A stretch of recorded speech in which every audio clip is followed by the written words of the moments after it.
नमस्कार, मेरो नाम विष्णु गुरुङ एकता हो। म एक पर्यटन व्यवसायी पोखरामा बस्छु।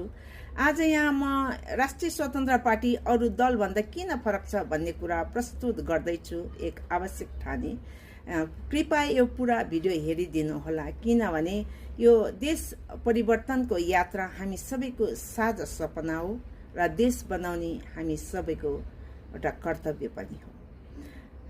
पार्टी सभापति रवि लामिछानेले भन्नुभए झैँ फोहोरी पोखरीमा हाम फालेपछि त्यो फोहोरले गर्दा तपाईहरू कन्फ्युजन हुन्छ, तर नझुकिनु होला। केही समय हामी त्यो फोहोरी देखिए तापनि हामी पछि सफा हुन्छौँ भनेर भन्नुभए जस्तै राष्ट्रिय स्वतन्त्र पार्टी पनि अरू पार्टीभन्दा के फरक छ र भनेर जो हल्ला गर्छ पुराना दल र उहाँहरूको कार्यकर्ताहरूले, यो उहाँहरूले भन्ने कुरा हो। तपाईँ हामीले चाहिँ साँच्चैकै एउटा परिवर्तन गर्नु आवश्यक छ भने बुझ्न पनि जरुरी छ। धेरैले बुझिसक्नु भएको छ, तर पनि केमा फरक छ भन्ने कुरा त सर्वप्रथम संसद भवनबाट नै थाहा भएको कुरा एउटा प्रमाणित भइसकेको छ। 19 जना संसदले कसरी जनताको आवाज उठाउँछ र संसद भवन भनेको कस्तो हुनुपर्दो रहेछ भन्ने एउटा उदाहरण देखाइसकेको छ। र विधानमा फरक छ, किनभने राष्ट्रिय स्वतन्त्र पार्टी यो पुराना दलहरूको राजनीतिक संस्कारलाई तोडेर नयाँ राजनीतिक संस्कार स्थापना गर्न पनि आएको हो। त्यसैले फरक हुनुपर्छ र छ, यसमा कुनै दुविधा छैन।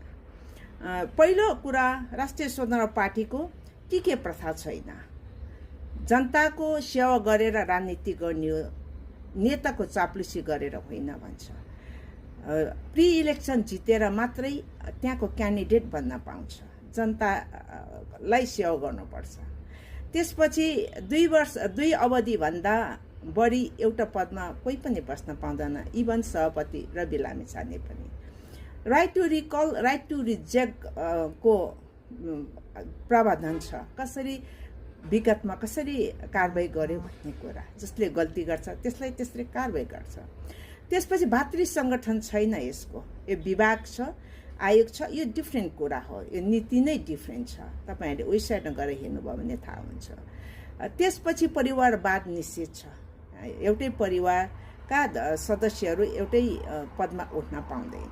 धेरै अरू पनि छ र यसको शासकीय स्वरूप पनि फरक छ। म अर्को भिडियोमा बताउँला।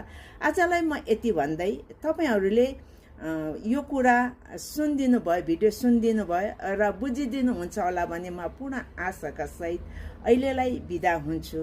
धन्यवाद।